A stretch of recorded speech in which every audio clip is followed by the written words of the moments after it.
ይህንን እንዳታደርግ፣ ይህንን ካደረግ ትሞታለህ። ቢሊዮነሩን ያስደነግጠው ለመንገድ ዳር ያለች ያቺ ምስኪን የሙዝ ሻጭ ጩኸት እጅግ ፍርሃት እንዲነግስበት አድርጓል።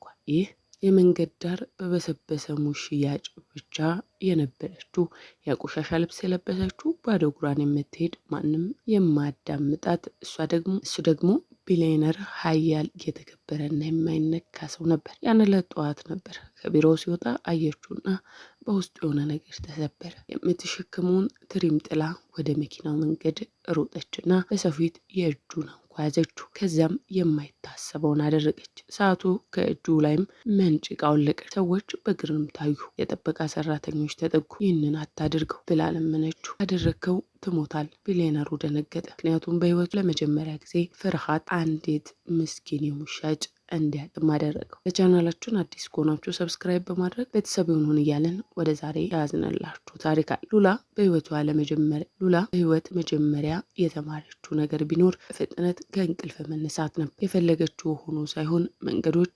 ለዘገምተኛ ሰዎች ምህረት ስለሌላቸው ጎህ ሳይቀድ አይኖቿን ትከፍታል። ባዶ ኮንክሪት ላይ በማደር ሰውነቷ ዝሎም ይነሳል። የሌሊቱ ቅዝቃዜ አሁንም በአጥንቶቿ ውስጥ አለ። አንድ የሚያልፍ አውቶቡስ ከእግሯ አጠገብ ቆሻሻ ውሃ ሲረጫት ወዲያውኑ ደንግጣ ተነሳ። ልቧ በከፍተኛ ሁኔታ ይመታል። ለጥቂት ሰከንዶች የት እንዳለች አላስታወሰችም ነበር። እዚያ ግን እውነታው ተመላለሰላት። እንደገና በአንድ ዝግ ሱቅ ጥላ ስር እጆቿን እያሻሸች ቆመች። ተኝታበት የነበረውን የለበሰችውን የጠቆረ ልብስ አስተካከለች። ልብሱ የጭስ ያቧራና በአቅራቢያ ካለ የመኪና ጋራዥ የሚወጣ የድሮ ዘይት ሽታም አለው። የሰውነቷ መደበኛ አካልም ሆኗል።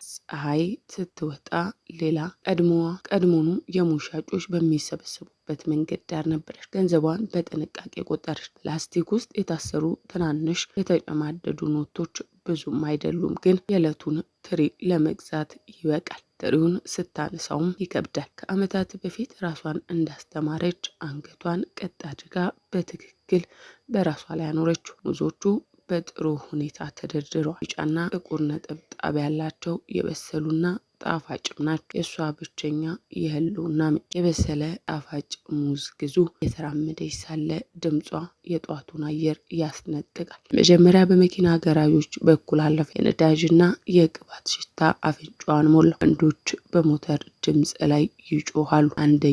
አንደኛው ሲያያት ሳቅ። የሙዝ ሻጭ ልጅ ነይ እስኪ አንቺ እኮ እንደ መንፈስ ነሽ አላትም። አስገዳጅ ፈገግታ አሳይታ ቆመች። እሱ ሙዙን ነካክቶ ጨመቅ አድርጎ መልሶ ትሪው ላይ ጣሉ። በጣም ውድ ነው።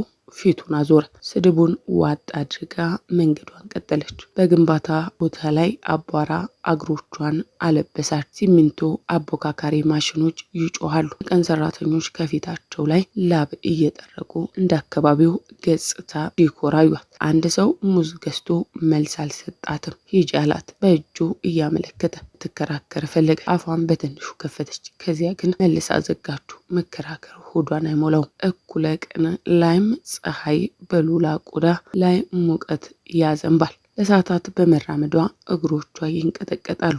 በእያንዳንዱ በሄደችበት መንገድ ላይ ክብደትዋ እየጨመረ የመጣ ይመስላል። ትሪው አሁን ይበልጥ ከብዷታል። ፍጥነቷም ቀነሰች። ጉሮሮዋ አደርቋል። ቦራ ከንፈሯ ላይ ተጣቧል። ትሪውም በትንሹ አስተካክላ ላቧን በእጇ ጀርባ ጠረገ። መንገድ ጫጫታ የበዛበት ነው። መኪኖቹ ጥሩምባ ይነፋሉ። ነጋዴዎቹ ዋጋ ይጠራሉ። አንድ ጄኔሬተር ከአጥር ጀርባ ይንቀጠቀጣል። ሁለት ሰዎች መንገድ ዳር ይከራከራሉ። ህይወት በተሰበራራቂ ሁኔታ ተንቀሳቀሳል። ሉላ አውቶቡስ እስኪያልፍ ጠብቃ መንገድ ተሻገረች። አንድ ሰው ሳይቆም እሿን ገፋት። ሌላ ሰው ትሪዋን አይቶ አለፈ።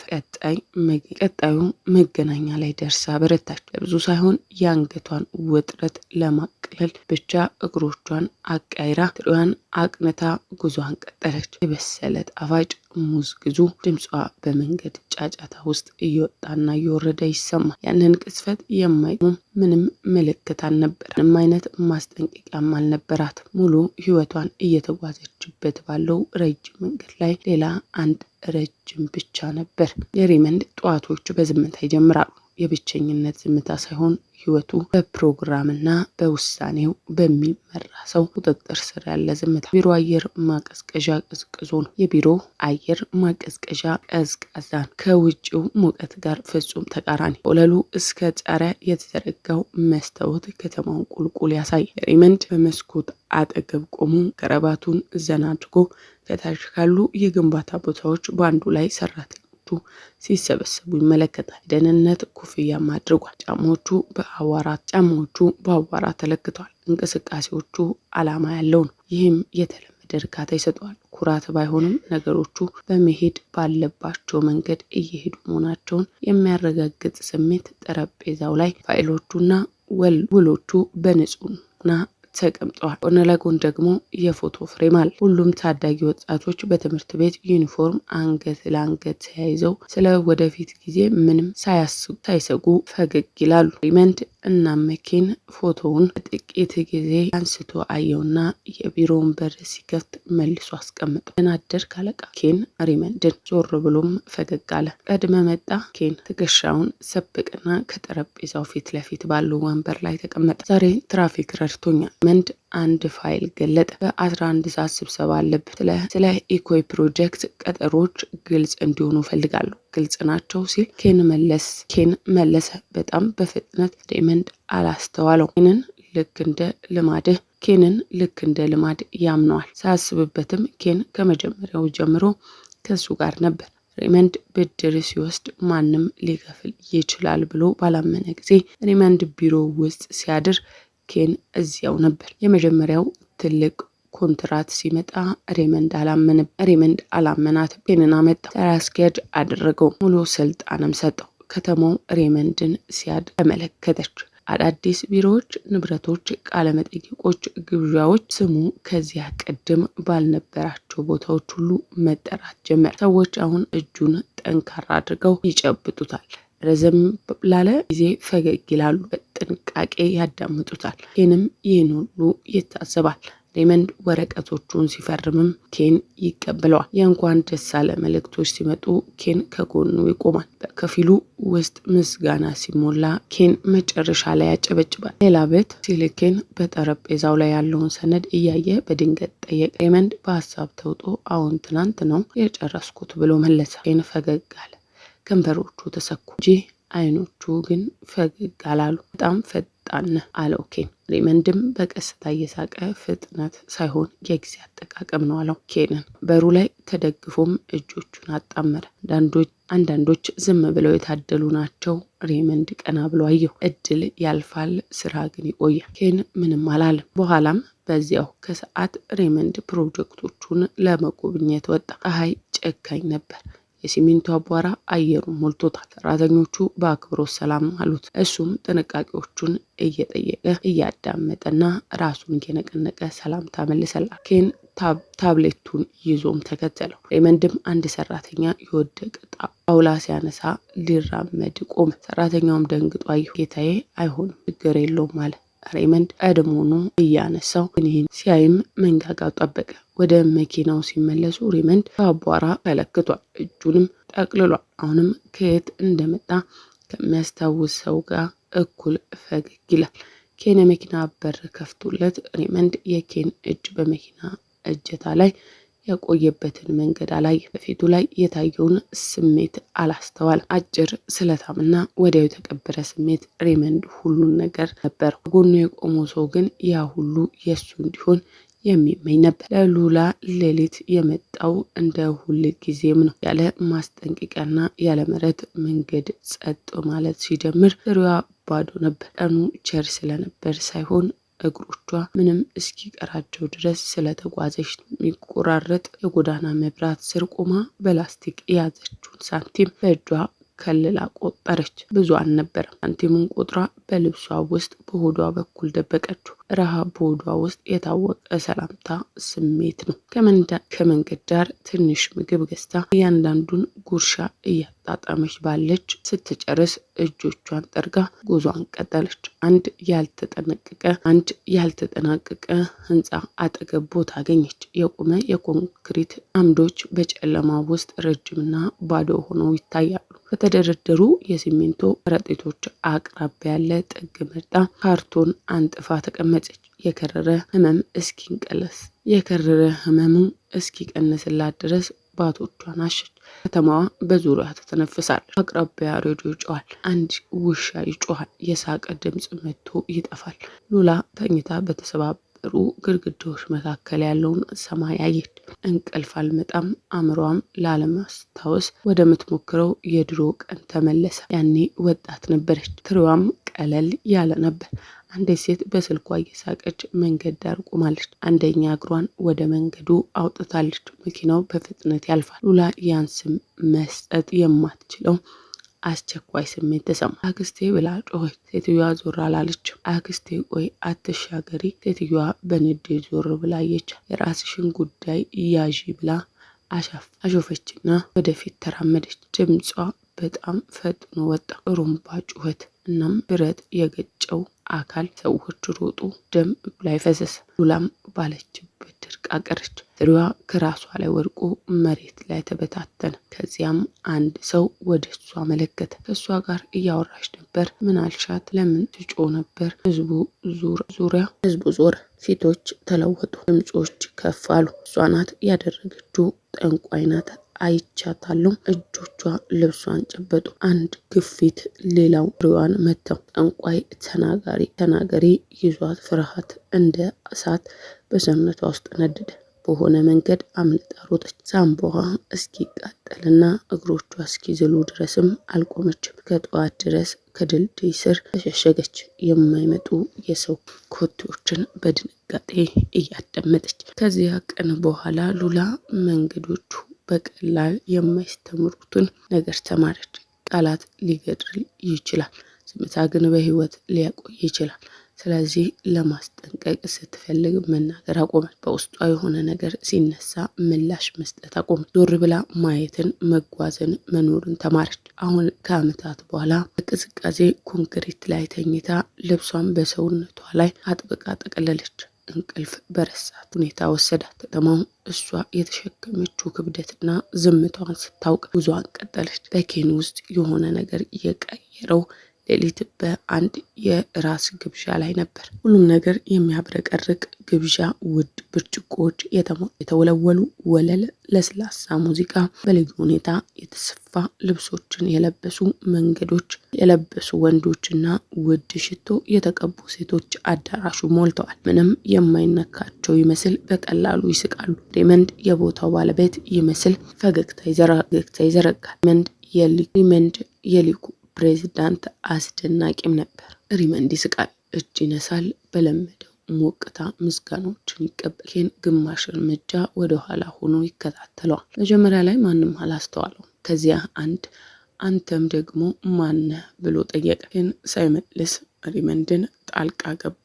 ይህ ኬን ነው፣ ስራ አስኪያጄ፣ ከመጀመሪያው ጀምሮ ከኔ ጋር ነው። የሰውየው ፈገግታ ለጥቂት ጊዜ ተመልሶ መጣና ወዲያው ጠፋ። ኦ ደስ ይላል አለና ፊቱን አዞረ። ግን ያልጠየቀውን ብርጭቆ ይዞ በማይመለከተው ወሬ ውስጥ ራሱን እየነቀነቀ ቆመ። አስተናጋጆቹ ሲያልፉ መጀመሪያ ሬመንድ ያስቀድማል። ስለ ንግድ ሲያወራ ወንበሮቹ ሁልጊዜም ከኬን ይርቃሉ፣ ወደ እሱ አይጠጉም። በአንድ ወቅት አንዲት ሴት ወደ ሪመንድ ጠጋ ብላ ይህ ሁሉ ብቻህን ነው የገነባኸው አለችው። ሪመንድ ፈገግ ብሎ ረዳት ነበረኝ አላት። ሴትዮዋም በሳቅ ታጅባ በእርግጥ አለች። ቃሏ ደግ ቢሆን ትርጉሙ ግን አልነበረም። ኬን ያን ተሰማው። በጣም የሚያምና የሚያዋርድ ስሜት። የማይታይ የሆነው ዋጋ ስለሌለው አይደለም፣ የማይታይ የሆነው ክፍሉ ውስጥ ያሉት ሰዎች አስቀድመው ማን እንደሚጠቀም ስለወሰኑ ነው። በኋላ ሬመንድ በባለ ሀብቶች ተከቦ ስለ ኬን መጠጥ ማደያ ባር አጠገብ ብቻውን ቆመ። አንድ አስተናጋጅ ሳይጠይቀው ገፋው። አንድ ሰው ባዶ ብርጭቆ ፊት ለፊቱ አስቀመጠበት። ልክ እንደ ጠርሙስ ማስቀመጫ ሲፈለግ ብቻ ጠቃሚ ወዲያው የሚረሳ ሲዋጥ የሌሊት አየር ቀዝቃዛ ነበር። ሲወጡ የሌሊቱ አየር ቀዝቃዛ ነበር። ሬመንድ ስለ አዳዲስ እድሎች በደስታ ያወራል። ድምፁ በእቅድ እና በታማኝነት የተሞላ ነው። ኬን እያዳመጠው በውስጡ የሆነ ነገር ደነደነ። ይህ ከአሁን በኋላ ስለ ጓደኝነት አይደለም፣ ስለ ገንዘብም አይደለም። ስምን ምንም ትርጉም በሌለው ክፍሎቹ ውስጥም ሌላኛውን ሰው ግን ሁሉን ቃል ብሎ መጠየቅ ጀመረ። ሊታለፍ መስመር ተሻገረ። ከግብዣ በኋላ ያ ምስል ከአእምሮ ሊመጣ አልቻለም። መሀል ሆኖም ሳቅና ብርሃን ሲሰበሰብ እሱ ብቻ ቆሞ ሲጨፍር እንኳን ያ የንቀት ፈገግታ ይሰማል። እንቅልፍ ከበደው። ሬመንድ እንዲጠፋ ፈለገ። የሀሳብ መጀመሪያ ላይ ስለ አመታት ጓደኝነት፣ ስለ ተጋሩት ትግል ሊያስታውስ ሞከረ። ግን ሀሳቡ አልጠፋ።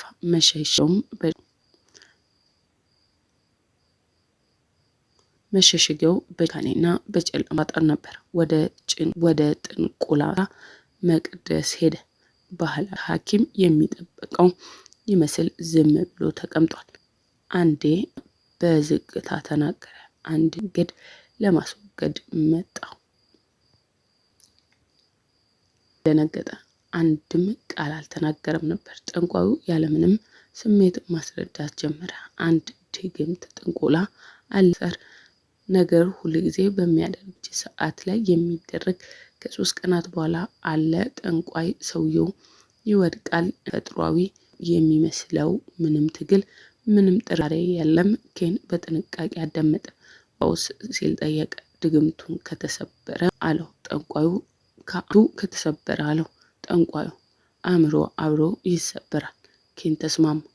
አደጋው ስቱ ጠዋት ኬን እንደ ሁልጊዜውም ወደ ሬመንድ ቢሮ ገባ። ወንድም በለሰለሰ ድምፅ የዛሬው ምሽት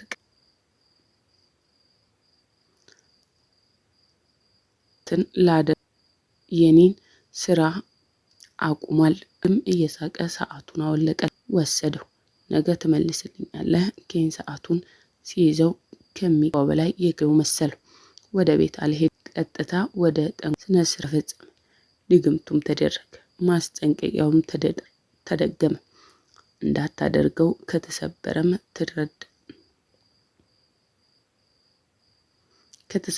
ተረድቻለሁ አለው ኬን። አልጠበቅም። በማግስቱም ሰዓቱን ለሬመንድ መለሰለት። ሬመንድ ሰዓቱን አይቶ ፈገግ አለ። አንተው ጋር ቢቆይ ይሻላል፣ እኔ ሌላ አለኝ አለው። ኬን ግን አይ ይህን ተወደዋል ብሎ አስገደደው። ሬመንድ ሰዓቱን አደረገው። ኬን በውስጡ መጠባበቅ ጀመረ። 3 ቀናት በሱና እሱ ይገባኛል ብሎ በሚያስበው ህይወት መካከል የቀሩት 3 ቀናት ብቻ ነበሩ። ሁለተኛው ቀን እንደ ማንኛውም ቀን ተጀመረ። ሬመንድ ከህንፃ ወጥቶ ወደ መኪናው መራ። አእምሮ ሰላም ነበር።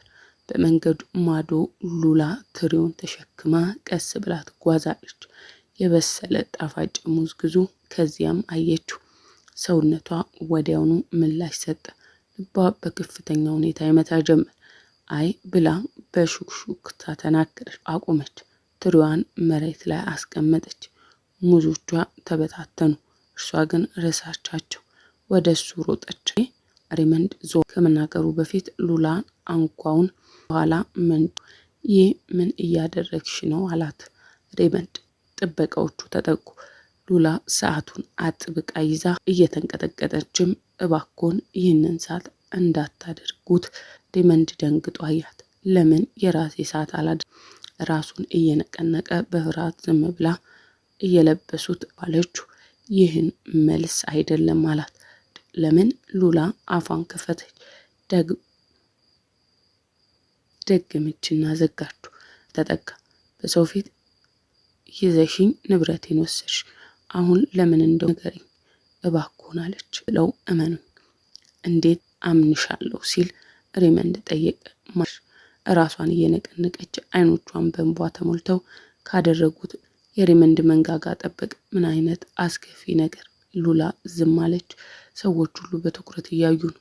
መልሽልኝ አላት ሬመንድ በዝግ። ሉላ ግን አልቻለችም።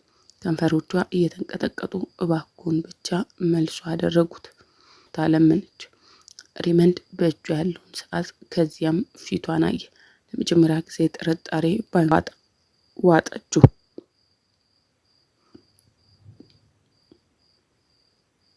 መልሱ በደረቱ ላይ እንደ ድንጋይ ከብዶታል። ግንች በመካከላቸው ያለው አየር የከረረና አደገኛ ሆነ። ሬመንድ ባዶ የእጅ አንጓውን አየ። ከዚያም ሉላን አያት።